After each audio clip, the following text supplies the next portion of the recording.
this year, they decided to try the air-conditioned, convenient convention center. At least they wouldn't have to take a chance on bad weather wiping them out. That's not one of the gambles of the festival this year.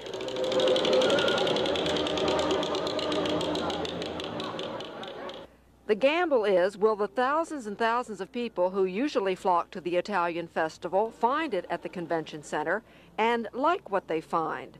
Pasta under concrete and glass instead of open skies.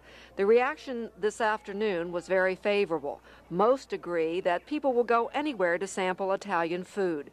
Mary Avara, the former head of the now defunct censor board, was cooking up meatballs and sausages for her booth, and she agrees. Everybody loves Italian food. Everybody, it's unreal. They love it, but more so than we do. American people love Italian food. Any national, they just love Italian food. And mine's sausage homemade, so send all your friends down and see me. What's special about your sausage and your meatballs? I doctor it up, and I do a little different, the average. You know, I don't measure anything. My mother did, and I don't either. I don't measure. I just put as much as I want in seasoning and whatever. Hot? Yes, some is hot, some is X-rated? Well, that one I think could be X-rated, the one side. There's food and music and culture. But most of all, there is fun. The Italian Festival runs through Sunday. I'm Susan White-Bowd, News Scene 2 at the Convention Center.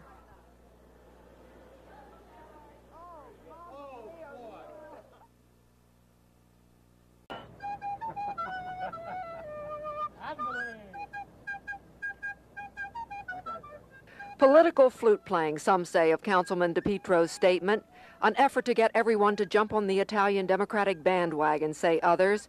Whatever it was, Geraldine Ferraro will not get more votes in Little Italy than Mondale. As far as leadership is concerned, I'm not quite ready for it. Even though she's Italian, also, in addition to being a woman? I just can't allow that to get in the way. There are, of course, those who are very pleased with the first woman vice presidential candidate. Politically important people like former Mayor Thomas D'Alessandro Jr. and his wife Nancy. Oh, I think she's sensational. She's great. I think she's making it a winning ticket. I really do. She looks like she has all that it takes to make a very, very good candidate. Others not so politically important agree and take pride in Ms. Ferraro's Italian background. I think the heritage definitely of being Italian, and the first woman also. Yes, there's quite a bit of an excitement down here for her. And then there is Salvatore the barber. Her name should be Sicaro, not Ferraro. I appreciate she loves her mother, but how about her father? What happened? Because he died? I'm not being a comedian. I'm telling you the gospel truth. If I thought look, I'm Italian. Of course, Sicilian, not Italian. But anyway, if she was good, I'd be out there campaigning. I'd put my barbershop up. She ain't nothing. I belong to the Sons of Italy. I belong to the barber styles. We don't think she's got the material. That's all. Nice girl, you know, but no material. There is support for Geraldine Ferraro here in Little Italy, but not as much Italian flag waving as one might expect, as Mimi DePietro expected. I'm Susan White-Bowd, News Scene 2, Baltimore's Little Italy. This is how it looked in previous years and how it will look tonight, only bigger and better with 1,700 rockets going off. This barge in the inner harbor is the launch pad for those rockets. It's covered with rows and rows of propulsion tubes. And the Zambelli workers have been preparing for the 9:30 p.m. launch with almost as much care as the crew at Cape Canaveral. Placed all these tubes in the order in which we want to see the shells fired so that they give the effect that we want to have and, of course, the effect that the crowd expects. What does WF and all that mean? Okay, that will be a white flitter or a color.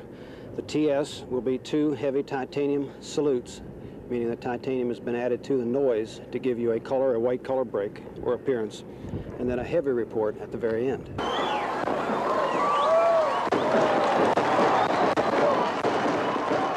The Zambelli fireworks people are the acknowledged masters of aerial pyrotechnics, working everything from the White House and World's Fairs to smaller personal affairs. I've also done fireworks for funerals. For funerals? Yes, oddly enough. Some people like to go out that way. What they're working on here is a 30-foot display, which at the climax of tonight's fireworks display will be ignited into a fiery replica of the Maryland flag in a salute to Maryland's 350th birthday. I'm Jack Bowden, News Scene 2 on the fireworks barge. Locust Point residents continued their protest this morning, but just after 7, their firehouse closed down.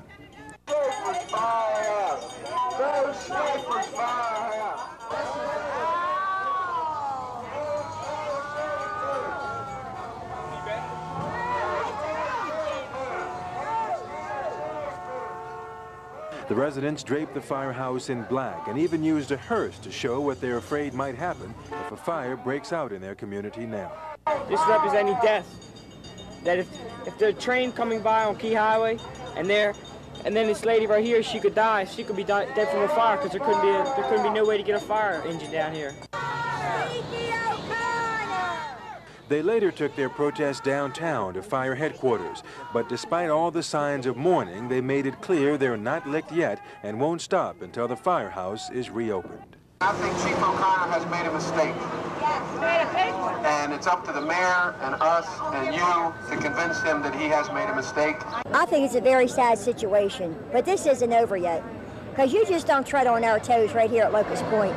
We stick together, and these people know that we stick together, and Schaefer's going to know it.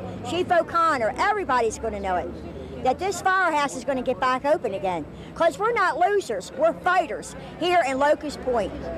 And that's all I've got to say. Kevin Brown, News Scene 2, Locust Point.